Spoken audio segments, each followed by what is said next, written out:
So some of the things that we're going to cover today is really what is it, and why is it important, not necessarily just to ESDs in particular, but to fire and EMS services. Some of the considerations that we had along the way to include the staffing, and of course everybody's looming question, how do we pay for it, and the funding issues and challenges that we've had, and some of the successes that we've had. And then the experiences that we had, alluding to the pilot program that we had back in 2017 and the early part of 2018, and then some of the lessons learned and where we're going from there. So really, what is it? Loosely, there's a couple definitions, and we refer to the National Association of Emergency Medical Technicians, or NAEMT, and they have really kind of organized and given us some best practices and some benchmarking and some quality metrics and things that really weren't available before. We like to say if you've seen one MIH program, you've seen one MIH program. So they really kind of were the driving force between standardization, if you will. So there's two definitions there, and you'll hear that mobile integrated healthcare or community paramedicine. You'll kind of hear those terms interchangeable. But really what the meaning behind it is that it's a non-traditional EMS deployment.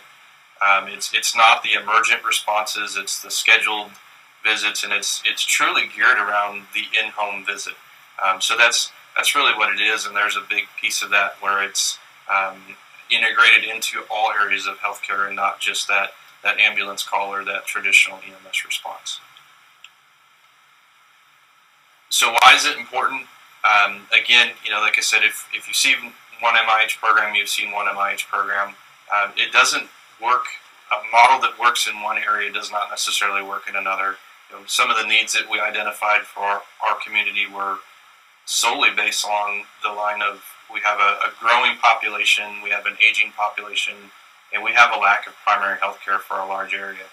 So that model might not necessarily work in an urban setting where you have tremendous call volume, where you have tremendous increases in call volume, where you're frequently going to patients multiple times a day. So our model might not necessarily work in that model.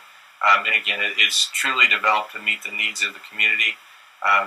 One of the key factors is that mobile integrated healthcare and community paramedicine is not a duplication of service. And in fact, it's more working together with other services. I get a question a lot about, isn't this home health care? Well, it's really not.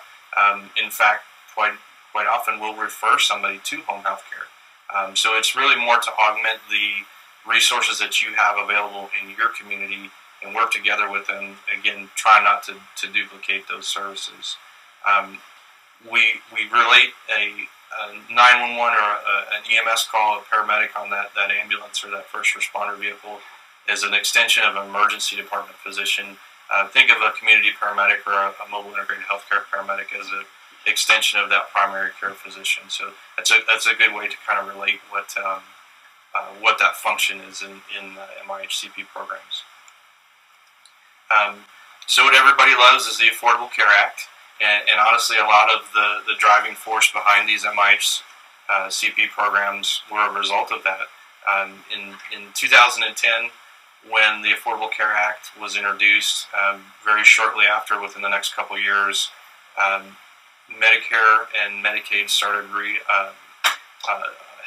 healthcare or a hospital readmission reduction program, or HRRP, that targeted certain disease processes and were inflicting penalties for readmission of discharged patients with those certain conditions.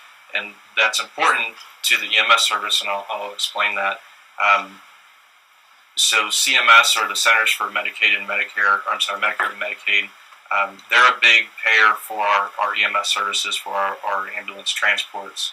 And again, part of that reduction program was to reduce the expenses for CMS by reducing the amount of returns for those patients that had already been readmitting. And that's important to us because that's starting to drive quality-related metrics to the EMS service, which is something that we've never seen before. It's in all other areas of healthcare, but it hasn't necessarily been related to EMS and the amount of reimbursements they see from, not just Medicaid and Medicare, but from commercial payers as well. So that's where mobile integrated healthcare and community paramedicine really can play a role.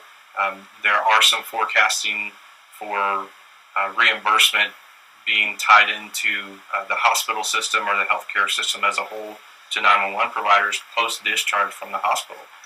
So ultimately, these types of quality of care and the overall healthcare of the patient population could be greatly impacting our reimbursement in the EMS field. So it's a perfect opportunity for these types of programs to not only be involved with the initial transport of the patient to the hospital, but their care in home afterwards, which ultimately leads to a healthier quality of life. The Institute for Healthcare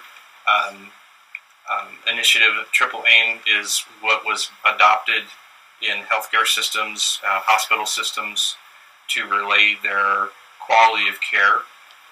And this is something that has worked its way over to the EMS setting as well. So we're really trying to partner with our healthcare systems, and again, to try and provide that continuity of care from the time of that 911 call to the discharge home, the rehabilitation, and hopefully the avoidance of having a repeat visit to the hospital or the emergency department. So again, the focus is really becoming more quality driven, and rightfully so, towards EMS services in general. And this allows those non-emergent, non-911 type calls to happen outside of a 911 system that has a lot of positive effect. Obviously, not requiring the utilization of a 911 resource, and hopefully preventing, like Jane said, providing some EMS prevention. This right here kind of describes our high utilizer, or sometimes called the frequent flyers, and it's as simple as it looks.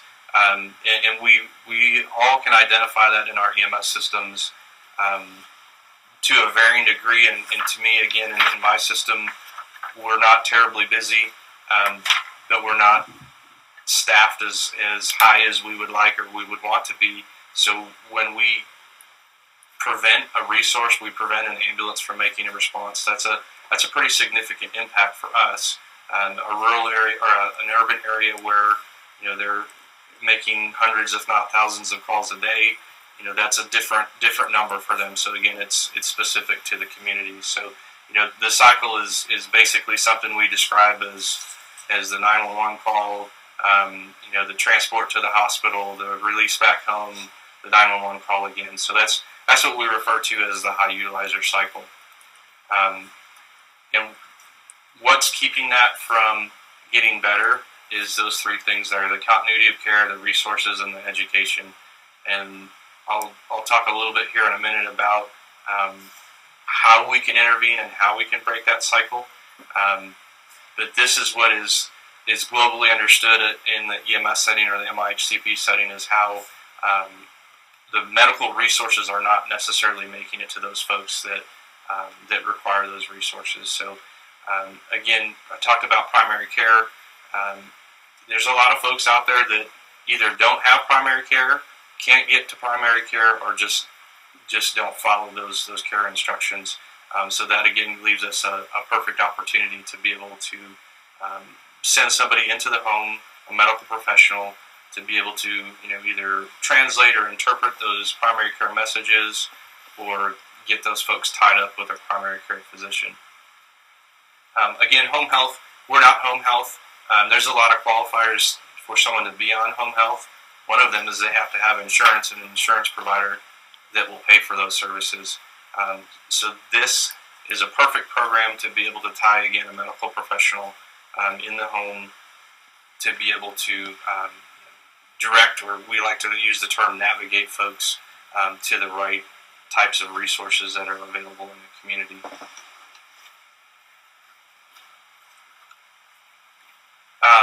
So to kind of wrap up why it's important, again, the EMS prevention is what we like to relate this to. We all know what fire prevention is. Think of it in the same token. Every 911 call that we can avoid, how big or small your agency is a win for having available resources for that true 911 call. The big thing that an MIH program can do is provide an in-home assessment of whether that's the safety survey or the fall prevention, educate them. We like to use the word translate. So you get discharged from the hospital, your primary care physician and your primary care, the ER are really good about making sure that they read line by line your care plan or your discharge instructions. But you would be surprised how many folks don't understand what is written in those plans. So just to have somebody that's knowledgeable of medicine to be able to go in and understand this is what your restrictions are, this is when you're supposed to take those medications, this is when you should have concerns and go see, go back and go see another physician or go have a follow-up. CPR and first aid, again, providing that public education piece is huge. So providing education is a huge way that we're able to go out and stop those 911 calls from happening. So that's a little bit about what MIH is, and again, it's pretty vague because it's truly your community's needs. And I think Clay said, we talked about the needs of your community, and that's really the first step. If this is a program that you're looking at, there's some tools out there that are pretty well known that will help you really identify what your community's needs are. And again, ours was based on an aging population and the fact that we have very limited primary care. So that's what we were trying to go after, was our geriatric population that had a tendency to be a fall risk. So we could go in and mitigate those fall risks in home, whether it was tripping hazards or poor lighting or just poor access in and out of the home. We were able to help tie those people with the right resources or help educate them on what they needed to have. So moving into the staffing. So I'll tell you, as we researched this over the years, the model has really shifted. Traditional, fire and EMS service, the original standard, if you will, was to use a last out ambulance, your slow ambulance, the one that didn't get the calls all the time, and kind of provide these services on a part-time basis, if you will. But that came with some challenges, and these are some of the things that we looked at as well when we started. When we found out what the program was and what it can do, and we really started planning on how we could implement it, all of a sudden that becomes, 1 or 2 paramedics on an ambulance times 3 shifts times how many you needed to have to backfill if one of those was on vacation or things like that. So, but then that's also taking a 911 resource out of its jurisdiction if it's trying to cover a larger area. So that model really didn't last very long as a common practice. These programs very early on, the funding was not even on the horizon to have external sources pay for these. So it was all primarily self-funded. It was just something that was absorbed into the operational budgets.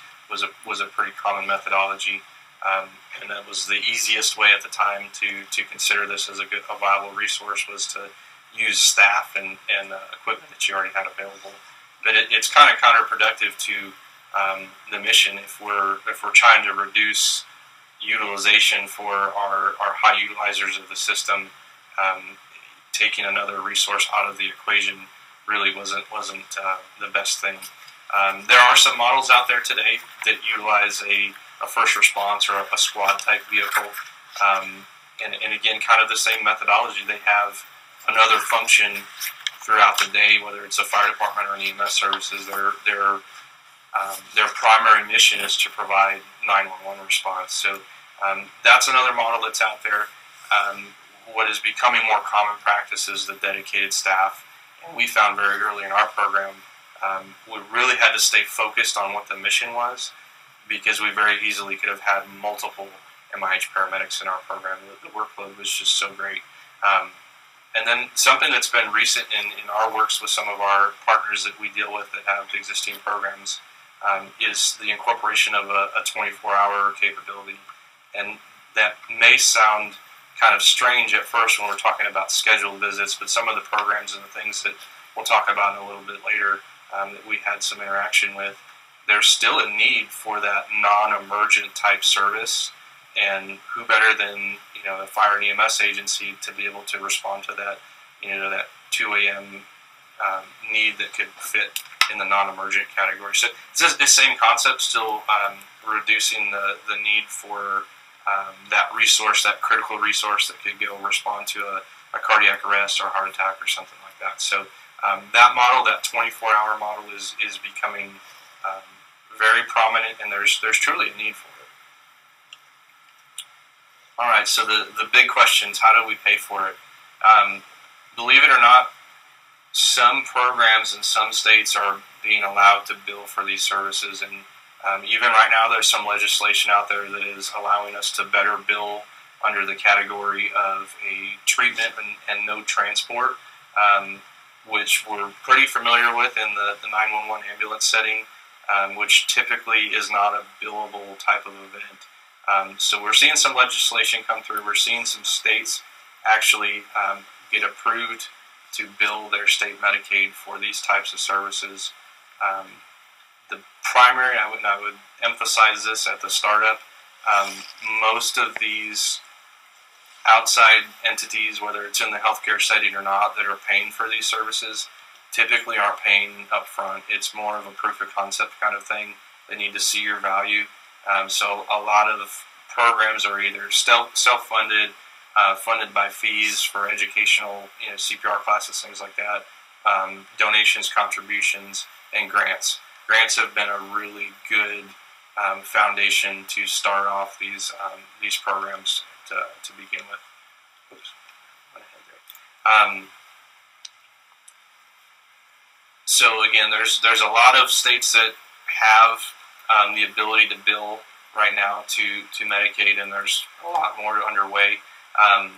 But one important point to point out is that with the exception to those that I talked about previously, this is not a billable occurrence. So we're used to that ambulance response, that ambulance transport. There really isn't clear language out right now that would allow for these services, with the exception of those that I talked about. So that's a big issue, because we're operating under the umbrella of an EMS provider by providing these MIH-CP services. So you could make that relation that these should be allowed to be billed for to insurance providers, but currently that's not the case in most scenarios. So our experiences, like I said, we really identified 3 areas of concern. We didn't have healthcare. We had an increasing age in our population. We're in a growing community. We're seeing rapid increases in our EMS call volume. And again, rapid being defined to us internally. We're a small organization, so significant for us, significant enough for us to go look for a program to try and offset some of that growth. And that's really tied to unnecessary transports and unnecessary responses. And that's tough to define. What is an unnecessary 911 call is not really something I can tell you. But we all understand that the 911 call at the middle of the night for the stubbed toe doesn't necessarily need an ambulance. It doesn't necessarily mean that an MIH-CP paramedic can go out all of the time for the stubbed toes. But if we can give an alternate means for someone to call, possibly even somebody that's on call, to be able to help facilitate that rather than calling the dispatch center and tying up a 911 resource is a great success. Well, and I just want to interject here, because if you haven't been, or if our viewers haven't been to the Canyon Lake area, that's a pretty hard area to traverse. You've got people kind of spread out and in some difficult area because of the hills and everything, right? So you're looking at, when you're looking at a transport, you're looking at a really serious endeavor there, right? Yeah, our average transport time is about half an hour. So you figure an entire time of call, by the time they respond, by the time they get on scene, they transport, they make the ambulance ready, they come back. We're talking about 2 to 2.5 hours. So it is a pretty significant time commitment. So again, just like I related it to staffing, we don't have staffing coming out of our ears. There's some of our stations only have 2 personnel. So if we can save those 2 personnel for a really major incident, that's a huge success for us. But it's absolutely right. Any time we transport a patient to the hospital, whether it's local in Comal County or we transport to Bexar County on occasion to trauma centers, that's a lot of time. That's a lot of time that we're without that resource. So yeah, it's very significant. So this is kind of where we set up. Again, like Jane said, over the last handful of years is really what we started with, and I would emphasize learn from as many folks as you can that have tried these programs, have had successes, have had failures, and we did honestly spend a lot of time planning, and I don't regret that. I think some of the lessons learned that we talked about, that would be my biggest hope out of anybody listening to this is what we learned, because if we would have known some of those things earlier on, hopefully we could have worked around those or worked through those. So again, we kind of started in mid 2014 of really looking at what was out there, who was doing what resources were available, and then really starting working on how we would develop a program, how it would fit in Canyon Lake, and then again we introduced the pilot program, and I've got some results of that coming up here.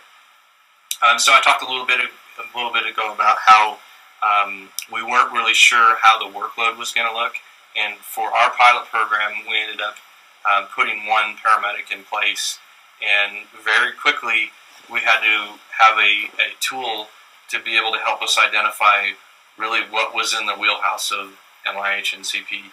And this was kind of a little chart that we developed, and we focused on those 5 areas: the call abatement, the public education, community wellness, employee health and wellness, and disease management. So really, we kind of, if it was something that we weren't really sure did it fit, we would look back to that chart, and if it wasn't on there, then that somebody else needs to take care of that. So it could have grown as big as we wanted it to, but we really felt that we needed to focus on things that we had the biggest impact for our community, and that really tied into the needs analysis that we had.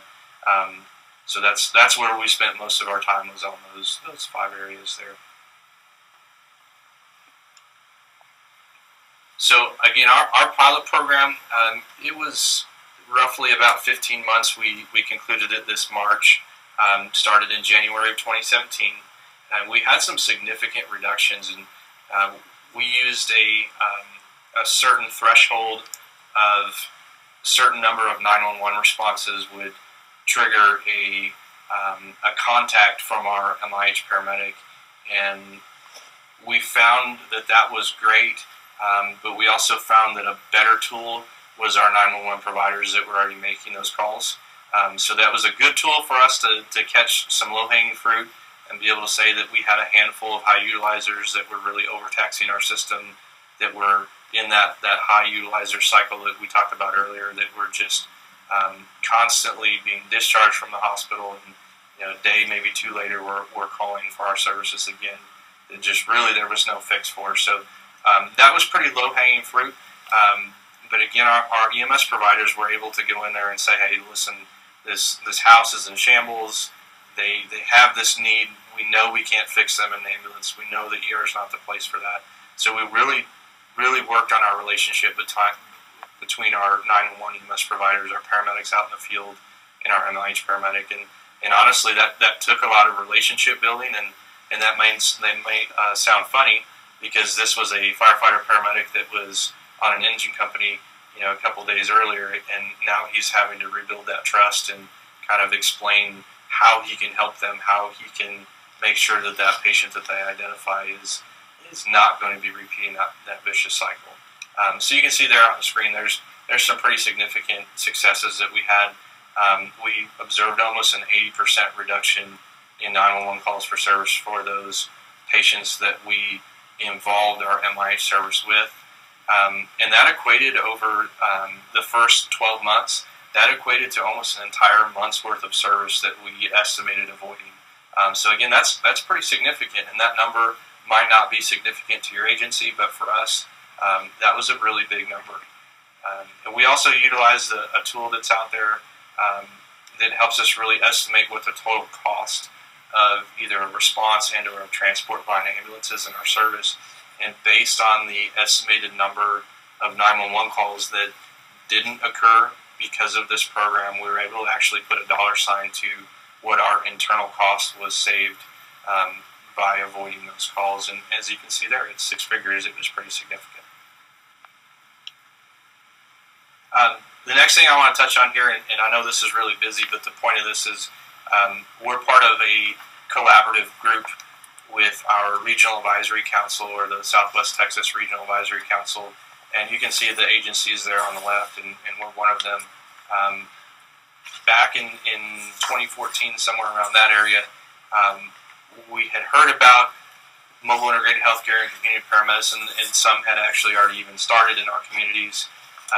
But we wanted to make sure that we could work together, and we wanted to make sure that the private services or the services around us weren't going to come swooping into our communities and try to provide a service that we felt was essential to our fire and EMS services. So we formed a collaborative group, or what we call the consortium, through that STRAC organization, and we really over the years have developed a partnership to being able to provide a regional approach to these types of MIH CP services. So that went from standardizing the responses that we had, or the equipment that we had, working collaboratively with some of the groups we'll talk here in a little bit about, receiving fees for service. So we actually have agreements with some hospice agencies that are uniform to everybody that's part of that collaboration. So I can't say enough how much working together with other agencies to go approach somebody that you're trying to sell this service to has helped tremendously. It's really been able to get us a seat at the table and to show our importance to those other areas of healthcare.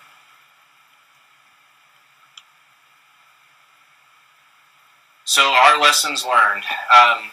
So this is ultimately what stopped our pilot program. So like I said, as of March this year, our pilot, we had decided to stop it. What we had learned is that this is kind of a gray area for EMS. So I mentioned earlier we're operating under the umbrella of the Department of State Health Services, who allows us to have an EMS provider license. So we're using a paramedic. A lot of MIH-CP programs are using paramedics or EMTs, but that doesn't necessarily have to be the case. Some employ social workers, some employ non-medical personnel. But that was the type of program that we decided to use. Was we have a fully trained, highly educated paramedic firefighter. We wanted to continue his services with our agency. So at times this could allow us to have essentially a force multiplier for our agency. So if we were out of ambulances because they're all on calls, or we had a really big fire, we were able to take our MIH paramedic and use him to help add as an additional staff member. The Department of State Health Services, their official opinion is because in the state of Texas we have a delegated practice which allows our paramedics to perform at the level that our EMS medical director allows us to. As far as the Department of State Health Services is concerned, this is an allowable service. So that was great information to have, and honestly that's why you see a lot of these programs in the state of Texas, because some states have statewide protocols that don't allow for that variance in agency or scope of practice to be able to provide different services. We didn't necessarily operate any kind of advanced scope of practice, and we did add one procedure at one point in time that was not allowable for our field personnel. It was non-invasive, but ultimately he practiced as a paramedic under our organization and under the Department of State Health Services. That's where we fit that. So Health and Safety Code Chapter 775, we should all be pretty familiar with that, with the ESDs. Again, it's very unclear. A lot of the language is pertaining to the emergent response or the emergency, and like I said earlier, these are scheduled. These are non-emergent services, so the language is not very clear that it allows us. It doesn't forbid us from doing that. So it's kind of open to interpretation, but it is, again, very unclear. It's kind of uncharted territories that we're working in right now, and that's what we're working with some other folks, with some folks in safety here, that we're trying to hopefully bring that information to our legislators, and hopefully we can work on a resolution for that. Liability insurance, and again, this was something that we really didn't think about in the beginning, they're not used to it. It took a lot of education for us. They were very unfamiliar with a single person response. So again, that was our agency's decision, was that we were going to send one medic out by himself to perform these services. So that was a foreign territory for our liability insurance. So we had to do a lot of education with them about this is why we believe it's safe. This is why, and that was one of their concerns was the safety for the patients or the homes that we were being in, and for our provider as well. So that was a lot of education. We found at the end that they were comfortable with the services that we were providing, and as long as the laws allowed it, they were willing to back us and make sure our providers were covered under our insurance. But honestly, was not really anything on our radar when we had originally started the program. Funding, and Jane, I don't know if you want to add to this or not. Tax dollars, that's been a question from our county commissioners that we kind of got challenged with. Should tax dollars that are allocated to be used for emergency responses not be allowed for these types of programs, or is it okay? I don't know if there's anything you want to add to that or not. Yeah, I think that was the real question. If the statute says we provide emergency response services, can we use our tax dollars to provide these types of services? So this was a good learning for us in that I guess we still just don't know whether we can or can't, because it turns out the language in the statute is so unclear. Yeah, absolutely. So for our program, fortunately, our agency has a very successful contributions or donations drive. So we were able to utilize or earmark that money to help offset the cost of that position and that program. We were pretty successful in some grants for some equipment. You'd be very surprised what's out there. There's a lot of folks that are very supportive of these programs. So I would check with your local, hospital foundations and things like that. They were very helpful in allowing us to acquire some of the equipment that we needed for the program. So our goal as part of the pilot was to have as little financial and operational impact on our organization as we could. So anything that we needed to acquire, we tried to seek outside funding for, and we were pretty successful for that. And I'll talk a little bit, I talked about the collaboration that we had with our Regional Advisory Council. The biggest funder that we were able to acquire was through hospice organizations. And that was a very big success. Part of that organization that I mentioned earlier through our Regional Advisory Council have executed over 4 paying contracts right now, which is a big deal. When I talked about the challenges that we have of billing insurance providers right now, if we can get a steady stream of income, that's huge. And like Jane mentioned, that might even help offset some of the operational costs as well. So right now, we again, there's money that we have on the table because of the legal issue. Unfortunately, we're unable to accept right now.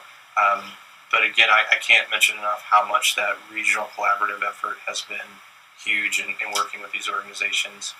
It's not just hospice organizations. We've been able to work in with some of the major insurance providers, with some of the in-home subscription care that they offer.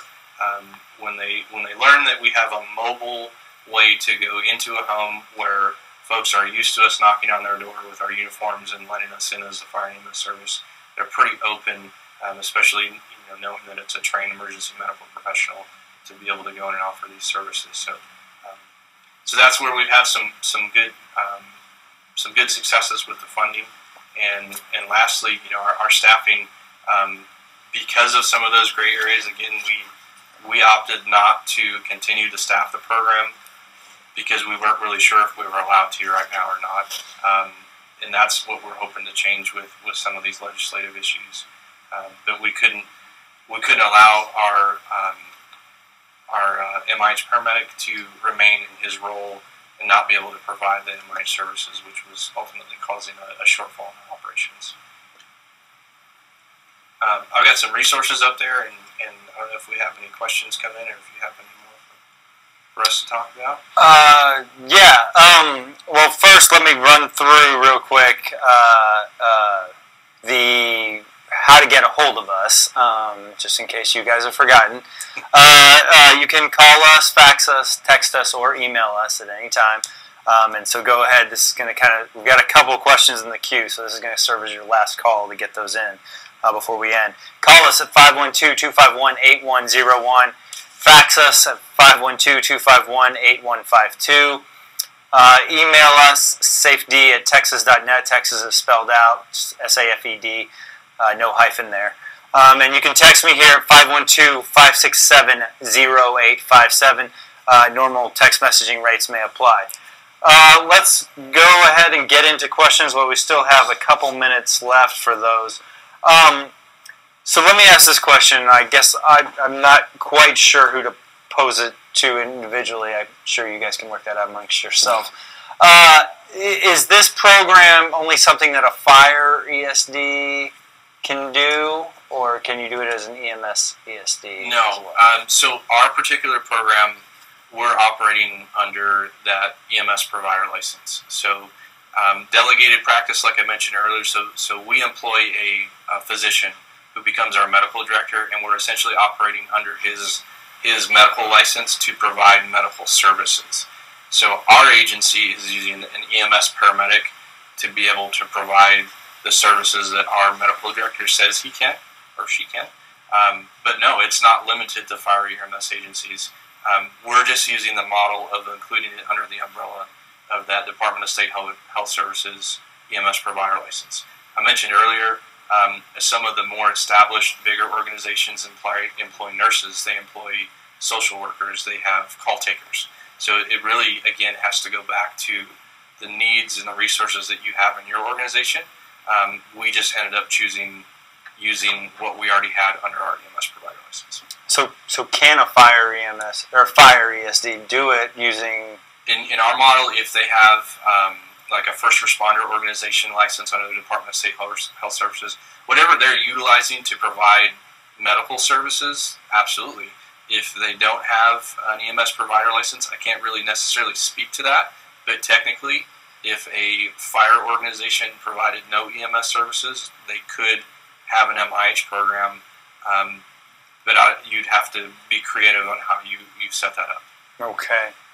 Yeah, it's pretty specific. You've seen one program, Absolutely. Which I've heard before somewhere else with ESDs. So let me get to some of these questions. I want to get to a text question real quick. Do you all envision your MIH program being an adjunct to telemedicine in the field in the near future? Absolutely, and actually we had a successful program that we still keep alive today, which was really early on designed to help offset that lack of primary care. So we do a monthly health screening where we bring in other resources from the community. We use a nurse that we have available in our community. And in fact, when we had our program still going, we would use our medical director. We would actually, over Skype, we would be able to have a consult with our physician. And it was very successful.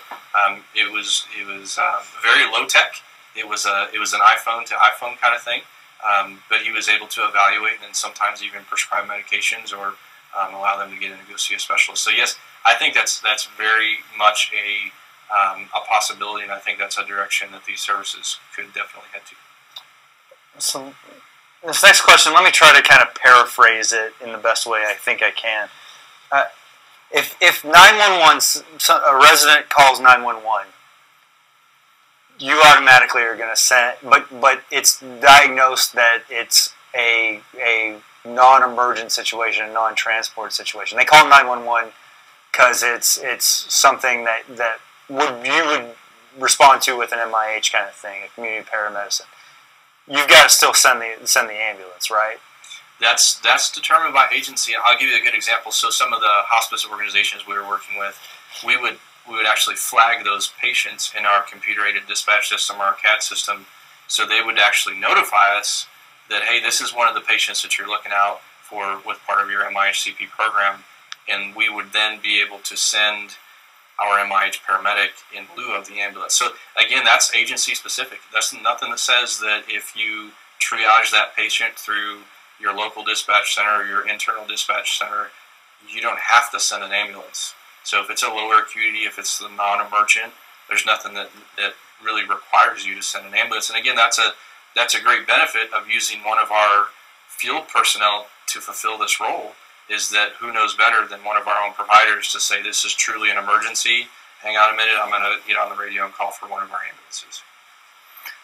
So kind of along those lines, you have these frequent flyers who you kind of know coming in that they call a lot and they don't always call in emergency situations. When you guys started up, did you make a point to go contact those people and say, hey, this is something that we're doing? I mean, how did you get the word out generally about the program? And did you make specific contacts where you just showed up to people and said, let us do something for you, check you out? How did that work? So a lot of different ways. So I would say, first and foremost, when you look at these programs, you probably have no idea the resources you have in your community. I mean, we went from food pantries to ramp builders to, I mean, you name it. We found all sorts of resources that we never knew, and that was one way we attacked it, was to go advertise. We would really meet those people, and there was no yellow pages for MIHCP services, so we kind of really had to go build those relationships. And when we told folks, those resources, what we were doing, they were able to get the word out as well. But yes, we did absolutely. Those folks that we identified, we would go knock on their doors. We would give them phone calls. We would go ask to be invited into their home, and really just kind of have sometimes a couple hours. We'd go sit on the couch and say, really, what do you need, or how can we help facilitate or navigate you to what resources you need. So yeah, it was very much a community involvement, but also, a door-to-door kind of thing. We would definitely go reach out to everyone we could. I was learning about that. That's amazing. Okay. Sort of, I guess, the way I can condense these two questions is how did you make your choose staffing, how to staff this program as to limit the impact on your normal operations? I mean, I suppose there was probably, when you were starting this up, you mentioned in your presentation you want to remain specific to the mission, not just of this program, but you got to remain specific to your mission of Canyon Lake Fire and EMS and emergency response. What considerations did you factor in making the choice that you did on how to staff the program so as to not impact other operations? Sure. So the first part of that, really, we had to figure out who first. And I would say we absolutely got the perfect person, the perfect candidate to do the job. But this was not an assignment that we wanted to force upon somebody. We really wanted somebody that had a good educational background, that had a good bedside manner, that we knew was going to be successful at the program. So that was kind of the first step, was to really identify, did we have a candidate, and then if we had the right candidate, and we did. And we were able to go through a normal selection process, pretty similar to how we would have a promotional process, that kind of thing. A lot of interview with our medical director and our staff and things like that, just to really make sure this was the right person. In our particular program, like you mentioned, we're out in the hill country and we're very tourism based. So when we initially designed the pilot program, we were trying to utilize it in the off season for us, so that it would have the minimal impact on our staffing. The program was very successful. It continued. Originally it was a 6-month pilot. Ended up being around 15 months, like I said. So it did have an impact. We did have one less staff member on the shift. So until we have the point in time where we can make this a continuous program and we can dedicate that staff to that, we would be, essentially short one person on that shift. And that's, again, another consideration we had. And when we stopped, that if we can't provide the service and we're taking somebody away from our operational shift, then we kind of had to weigh that decision, and that was the point when we decided to stop the pilot program. So let me back up there. How did you determine you just wanted to? Because you had a couple options on your staffing slide about different ways to staff it. Last out ambulance, your low call ambulance. How did you decide to do it just the one dedicated individual for MIH? I think the two big models that we looked at, and again, is we don't have a lot of extra staff. Really, the two models that we considered were the slow ambulance and then the dedicated person. And at the same time, we're also experiencing growth in higher call volume, and in a large area that we cover, we're having new subdivisions pop up and new needs for service. So it really just wasn't a right fit for us to take a resource that was dedicated to respond to 911 calls and take them out of that equation. It really didn't meet the mission of trying to expand services for our community. So, okay, I'm gonna do these last two, I think. What kind of grants are available for this that you can pursue for this kind of? So we utilized a United Way grant, which we were successful in some equipment, and then we had a local foundation that's part of our local hospital system. Most that I have seen go through are for equipment related needs. But I would check again with your local, if you have a nonprofit organization, there's a lot of opportunity out there for those types of grants that are specific to the nonprofit organizations. Okay, so this one is kind of an open-ended one, but what sort of practical examples do you have of actual activities for MIH? Are you flu shots? Are you going out and actually, yes. Can you do that kind of thing? Yep, we can do flu shots. That's actually one of the pain services that we were successful for with Humana, was to, they would identify the folks that needed flu shots, and we were able to go out into the home and provide those types of services. So a lot of it is social services driven of really kind of interpreting what the need of that individual patient is and trying to get them. Do they need hospice? Do they need senior care? Do they need a ramp built for their home? That kind of thing. So again, it's kind of case dependent. I was going to ask about that because the flu shot thing makes sense, right? Sure. You have an aging population. You know the flu can be deadly. You want to get out there and get them the flu shot rather than once they get the flu and are in really bad shape, having to go transport them to an emergency medical situation. Right. So that makes sense. And one of the other things I thought about is sort of, well, falls are big with, have elderly folks take falls, right? And that, I know there's a lot of calls that you get, I've fallen. Now, can you do things like installing railings? I mean, how far can you really go? I mean, is it anything in the name of prevention? Because I think you really have a lot of opportunity there. Absolutely. I think the biggest focus, and again, it's all based on the in-home. We've tried there's some community-based fall reduction programs out there, and we tried a couple of those classes, and we really found it was more beneficial to go into the home, to have somebody actually look and have a checklist and say, you have poor lighting in this hallway, or you have a bunch of trip hazards. So as far as the actual, installation of a grab handle or a ramp or things like that, I think we veered a little bit away from actually physically doing that, but we would be more of the facilitator. We would be able to tie them up with local charitable places or folks that had foundations that would pay for those services. So we found a lot of times folks didn't just need that resource, but they couldn't pay for that resource. So we would be able to connect them with not only the funding, the resource, and the person to install it. So it was more of an assessment, honestly, in the fall reduction programs. So really just being in the home, evaluating what was there, giving a professional guidance on here's what we think you should do to help you stop falling. Because that could be huge, having to not transport someone. Absolutely. If you can prevent them from falling, because I just know that's a thing. That's a big thing.